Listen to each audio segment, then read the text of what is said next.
Imagine कीजिए कि आप किसी ग्रुप में बात कर रहे हैं या अपने दोस्तों के साथ बात कर रहे हैं और वहाँ पे कोई एक व्यक्ति या फिर आपका दोस्त होता है जो कि आपसे बातें करता है और वो इतनी जल्दी जल्दी बातें करता है कि आपको कुछ समझ में नहीं आता या फिर आप जो भी चीज़ बोलना चाहते हो तो वो बीच में ही इंटरप्ट कर देता है। तो आपको बहुत ही अनोइंग फील होता है ना। सेम वे में ऐसा आपके साथ भी हो सकता है जब आप कभी किसी से कम्युनिकेट करने की कोशिश कर रहे हो तो आप जल्दी जल्दी में कोई भी चीज़ें रख देते हो, बहुत इंपॉर्टेंट चीज़ भी होती है तो उसके लिए भी आप बहुत ही जल्दी जल्दी चीज़ों को बोलते हो। और होता क्या है कि कभी जो सामने वाला कुछ बोलने के लिए रेडी हो रहा होता है या फिर कुछ बोलना चाहता है, आप बीच में इंटरप्ट कर देते हो। आप बोलते हो कि भाई पहले मेरी तो सुन ले। तो ये चीज़ जो है, ये भी एक कम्युनिकेशन का पार्ट है और ये आपको इम्प्रूव करने की ज़रूरत होती है।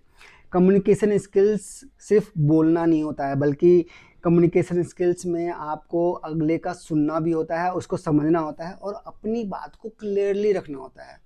हम लोग गलती क्या करते हैं कि हम लोग अपनी बात को जल्दी जल्दी रखना चाहते हैं और जल्दी जल्दी में बहुत सारे ऐसे पॉइंट हैं जो मिस हो जाते हैं, या फिर जो अगला बंदा जो सुन रहा होता है वो चीज़ों को क्लियरली अंडरस्टैंड नहीं कर पाता या फिर उसका इम्पैक्ट नहीं हो पाता। इस वजह से जो भी कम्युनिकेट आप कर रहे हो वो जस्ट ए फेलियर हो जाता है। बहुत इम्पोर्टेंट बात आप चाहते हो कि मैं रखूं और लोग सुने, लेकिन क्योंकि आप बहुत ही जल्दी जल्दी बोल रहे हो तो फिर वो इम्पैक्ट नहीं आता और ना ही वो लोग आपको कंसीडर करते हैं। तो फिर actually what is a good communication skills. तो कम्युनिकेशन स्किल्स है क्या एक्चुअली?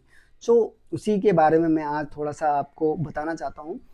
ऐसा नहीं है कि मुझे कम्युनिकेशन स्किल्स के बारे में बहुत ही ज़्यादा नॉलेज है, बट इतना ज़रूर है कि यस, मैंने कुछ सालों में इस कम्युनिकेशन स्किल्स के ऊपर कुछ काम किया है, कुछ वर्क किया है। इस वजह से मुझे कुछ इम्प्रूवमेंट भी देखने को मिली है। मैं चाहता हूँ कि थोड़ा सा आप इसके ऊपर भी वर्क करो, देखो कि कम्युनिकेशन स्किल्स कैसे होता है। अगर मैं कम्युनिकेशन स्किल्स के बारे में अगर बात कर रहा हूँ तो इसका मतलब ये नहीं है कि मैं आपसे बोल रहा हूँ कि आप इंग्लिश में बात करोगे तो ही कम्युनिकेशन स्किल अच्छी होगी। जी नहीं। अगर आप हिंदी में भी कम्युनिकेशन स्किल्स अच्छी रखते हो या फिर इम्पैक्टफुल होती है आपकी बातें, तो आप भी अपना इम्पैक्ट छोड़ सकते हो। आप एक ग्रुप में बात कर रहे हो और आप अपनी बातों को बहुत ही अच्छे तरीके से, इम्पैक्टफुल तरीके से क्लियरली कम्युनिकेट करते हो, तो वो भी एक बहुत ही अच्छी स्किल होती है, जिसमें कि जो भी आपकी बातें सुन रहा होता है बड़े ध्यानपूर्वक सुनता है और उसे वो चीज़ें समझ में आती है और बाद में शायद आपको कॉम्प्लीमेंट भी इसके बारे में मिले। सो वही चीज़ें हम जानना चाह रहे हैं कि एक्चुअली कम्युनिकेशन स्किल्स है क्या और इससे हमें कम्युनिकेशन स्किल्स को कैसे इम्प्रूव करना चाहिए।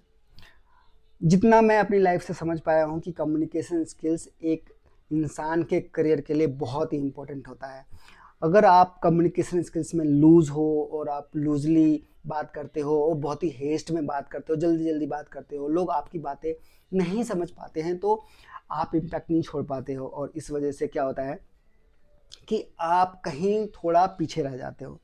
तो कुछ ऐसे पॉइंट्स हैं जो आज मैं डिस्कस करूंगा और मैं चाहूँगा कि आप वीडियो को अंत तक देखो, समझो कि क्या है कम्युनिकेशन स्किल्स और हमें किसी भी इंसान से बात करते हुए, चाहे वो ऑफिस सेटिंग हो या फिर घर हो, चाहे आप फ्रेंड सर्कल हो, कहीं पे भी जब आप बात कर रहे हो तो आपको पता होना चाहिए कि मेरी कम्युनिकेशन स्किल्स कैसी होनी चाहिए और मैं अपनी बातों को क्लियरली दूसरे तक कैसे पहुंचा सकूं।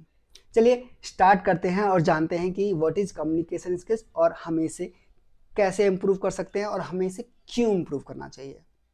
दोस्तों सबसे पहला पॉइंट मैं डिस्कस करना चाहूँगा जो कि बहुत ही इम्पोर्टेंट है, वो है जब आप बात कर रहे हो तो आप थोड़ा स्लो रहो और थोड़ा पॉज दो। पॉज देना बहुत ही ज़रूरी है।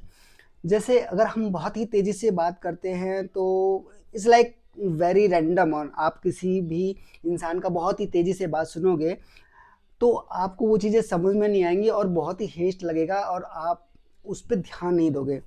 मैं एक एग्जांपल बताता हूँ। जब मैं किसी ऑफिस टूर से सिंगापुर गया था तो वहाँ पे एक मेरे व्यक्ति से मुलाकात हुई, लेकिन वो इतनी तेज़ी से बोलते थे, इतनी तेज़ी से बोलते थे कि मुझे कुछ भी चीज़ समझ नहीं आता था। उनके मुंह ही नहीं खुलते थे, जैसे कि लिपसिंग करते हैं तो उनका मुंह ही नहीं खुलता था और वो बहुत ही तेज़ी से बोलते थे, मुझे बिल्कुल भी समझ नहीं आता था। उनकी इंग्लिश बहुत सही थी, मुझे भी इंग्लिश समझ में आती है, बट वो इतनी तेज़ी से बोलते थे। इनफैक्ट सिर्फ मैंने ही नहीं नोटिस किया बल्कि बहुत सारे और लोगों ने भी नोटिस किया और उन्हें ये चीज़ फीडबैक भी दिया कि आप थोड़ा सा धीरे बोला करो ताकि हम अंडरस्टैंड कर पाएँ। तो समझने वाली बात ये है कि हम जब तेज़ी से बोलते हैं तो हमें कुछ समझ में नहीं आता है, तो इसलिए हमें थोड़ा सा पॉज़ देना चाहिए। और पॉज़ से क्या होता है? पॉज़ से ये होता है कि आपके बातों का वेटेज आता है। शायद आपने अटल बिहारी वाजपेयी जी को भाषण देते सुना होगा। कई बार वो 10-10, 15-15 सेकंड तक, मतलब अगला जो उनका वर्ड आता था वो 10-10, 15-15 सेकंड के बाद आता था। तो लोग सोचते थे कि अगला वर्ड जो आने वाला है वो क्या आने वाला है, मतलब उसके अंदर इतना वेटेज होता था। लोग अपनी आंखें बिल्कुल भी नहीं झपकाते थे, उनको समझ में आता था कि अगला वर्ड जो है बहुत ही इम्पैक्टफुल आने वाला है या कुछ ऐसा बोलने वाले हैं जिसमें बहुत ही ज़्यादा जिज्ञासा होती है। सो दैट इज़ वाई आपको भी पॉज लेना चाहिए। जब भी आप कोई सेंटेंस बोलो, आप एक पहले तो स्लो रहो, और जब आप कोई इम्पैक्टफुल बातें करने वाले हो तो धीरे, स्लो एंड पॉज, ताकि आपके जो भी वर्ड जो आप बोलने वाले हो, जो कि आप मैसेज कन्वे करने वाले हो, वो प्रॉपरली लैंड हो सके, उनके दिमाग में फिट हो सके। सो ये बहुत ही ज़रूरी है, और ये इसीलिए मैंने इसको सबसे पहले पॉइंट में रखा है कि आपको स्लो होना है, पॉज लेना है। इनफैक्ट मैं अपने बारे में बताता हूँ कि मैं बहुत ही तेज़ बोलता था, लेकिन अब मुझे ये समझ में आया कि तेज़ बोलने से कोई भी आपको कंसिडर नहीं करता है, ना ही आपको कोई कॉम्प्लीमेंट देगा कि आपकी कम्युनिकेशन स्किल्स बहुत ही अच्छी है। ये बिल्कुल मिथ है। अगर आप तेज़ बोल रहे हो तो आप फ्लुएंट हो, ये नहीं है, बिल्कुल गलत है। आप धीरे बोलो, चाहे वो हिंदी हो, चाहे वो इंग्लिश हो, चाहे बंगाली हो, चाहे पंजाबी हो, कोई भी लैंग्वेज बोल रहे हो, आप धीरे बोलो, स्लो बोलो, इम्पैक्टफुल रहेगा और आपकी कम्युनिकेशन स्किल्स को लोग अप्रिशिएट करेंगे। अब बढ़ते हैं दूसरे पॉइंट पे, और दूसरा पॉइंट सबसे इम्पोर्टेंट, और वो है आपका बॉडी लैंग्वेज। आपने देखा होगा कि मैं अगर आपसे बात कर रहा हूँ तो मेरे हैंड जेस्चर, मेरे हैंड मूव कर रहे हैं, मेरे नेक्स मूव कर रहे हैं, मैं इधर उधर देख रहा हूँ, या फिर मेरे आई बॉल्स मूव कर रहे हैं।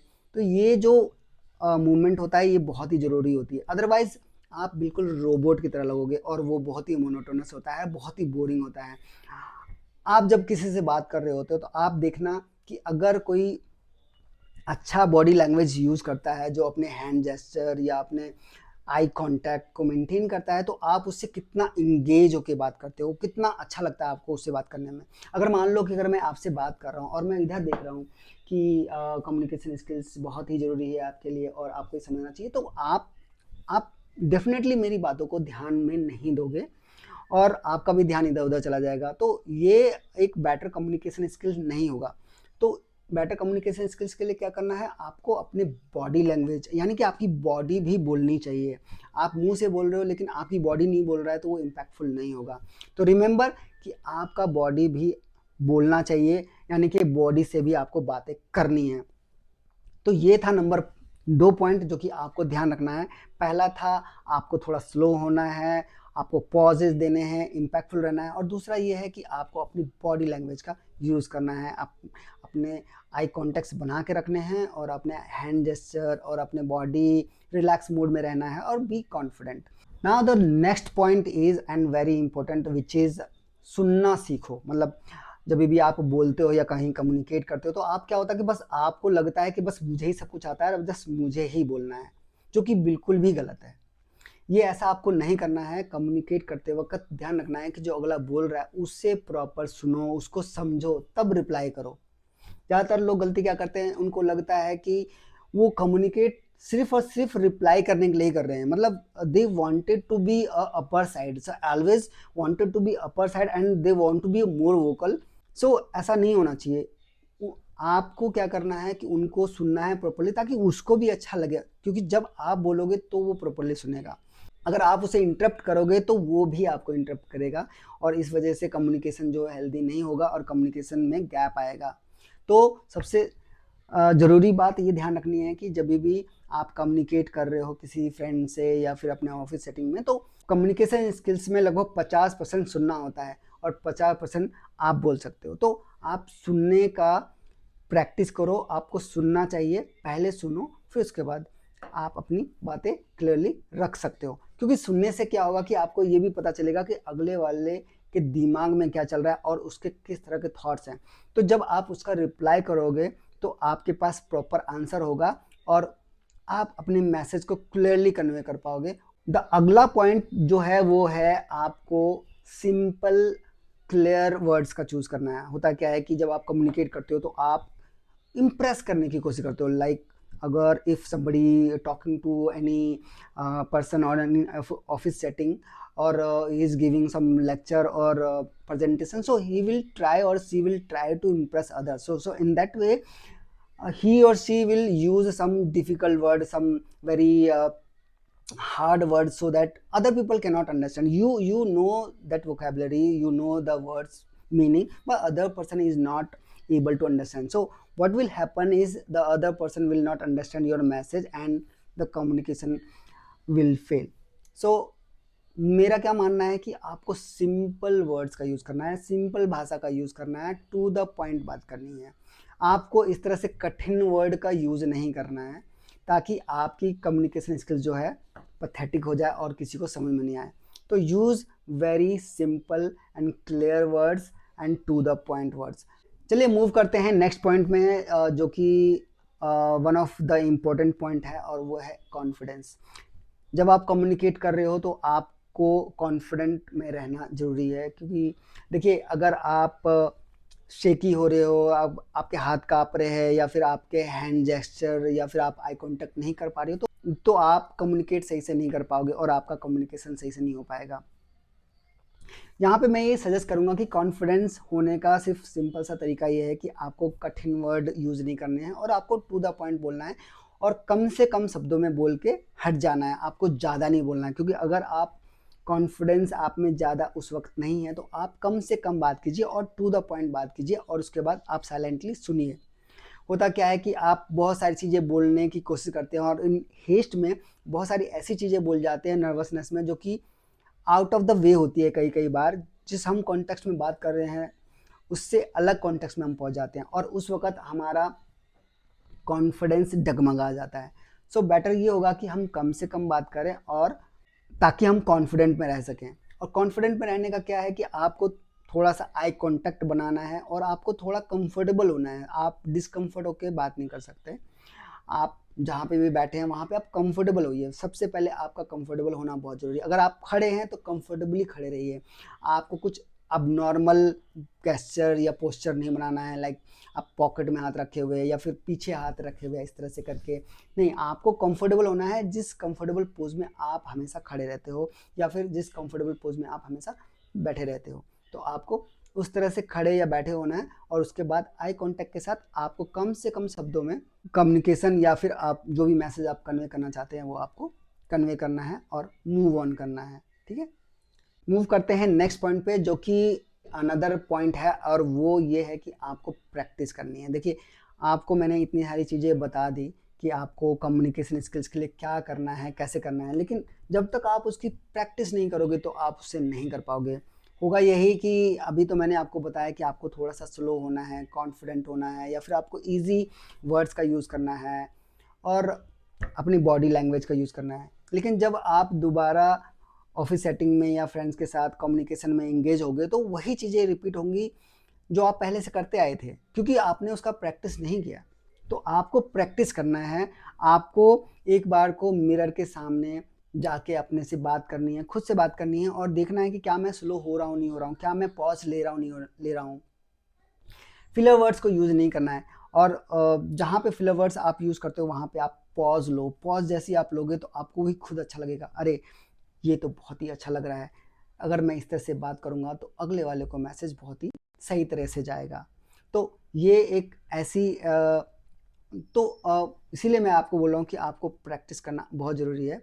प्रैक्टिस आप घर में कर सकते हैं, मिरर के सामने कर सकते हैं, या फिर आप अपने ऑडियो को रिकॉर्ड कर सकते हैं और उसको बाद में सुन सकते हैं कि क्या मैंने सही किया, क्या मैंने पॉज लिया नहीं लिया, क्या गड़बड़ है कहीं कौन। नाउ द अगला पॉइंट इज़ कि आपको कम्युनिकेशन स्किल्स की डेली प्रैक्टिस करनी है। क्योंकि आप इमेजिन करो कि आप कभी जैसे कि आप कोई गाना सुनते हो, आपको लगता है कि ये गाना तो मैं बड़े आराम से प्यार से गा सकता हूँ। कुमार सानू का सपोज आप कोई गाना सुनते हो, रोमांटिक गाना, तो आप कहते हो कि नहीं ये तो मैं गा सकता हूँ। लेकिन जब आप गाने बैठते हो तो आपको पता चलता है कि आप कितने बेसुरे हो। इसी तरह से कम्युनिकेशन स्किल्स भी आपको ऐसा लगता है कि आप बहुत ही सही हो, आप सही से बात करते हो, you are confidently saying like you are very good at your communication skills, but the fact is you are not, and you have to improve a lot. So you can do a practice. There are a lot of tools available to do the practice. You can do a mirroring practice, like you just sit in front of the mirror and you do your English practice or your communication practice. You observe yourself, like how you are talking, is it impactful or not, you are good at your communication skills or not, are you taking a pauses or not, are you using filler words or not. So that way you can record your voice and listen later on, and then you can just observe your voice. Is it impactful or not, is it good or not, if I am sounding good or not, if I am understanding whatever the recorded message was there, is it good or not. So, and you can learn vocabulary or new words on a daily basis, so that you whenever you speak, you would be so impactful, and you can clearly send your message across to anybody. So इस तरह से आप अपनी daily practice कर सकते हो और अपनी कम्युनिकेशन स्किल्स को सुधार सकते हो। मेरी कम्युनिकेशन स्किल्स भी इतनी अच्छी नहीं है, और टू बी वेरी ऑनेस्ट मैं भी आप लोगों की ही तरह हूँ, और मैं भी आप लोगों से सीखना चाहता हूँ। तो अगर इस वीडियो से अगर आपको लगा कि कुछ आपने सीखा, या जो भी मुझे आता है अगर आप उसको अप्लाई करते हो और आपको कुछ भी हेल्प लगती है, तो आप मुझे बता सकते हो और आप कमेंट में लिख सकते हो। और कोई भी सजेशन जिस पे कि आप चाहो कि मैं कोई वीडियो बनाऊं, आप कमेंट में लिख सकते हो। रिमेंबर कि मैं यहाँ पे कोई टीचर नहीं हूँ, ना ही मुझे इतना ज्ञान है कि मैं आप लोगों को ज्ञान दे सकता हूँ। जस्ट दैट कि मैं एक छोटा सा एक स्टूडेंट हूँ कम्युनिकेशन स्किल्स का, और I want to improve my communication skills, and I am damn serious about this. That is what I wanted to say here in this video. So I'll meet you again in the next video. If you have anything to say, you just comment, and if you like my video, then you please like and subscribe. We'll see you later on, and you just take care of yourself, and see you in the next video. So till then, you just take care of yourself. Bye for now.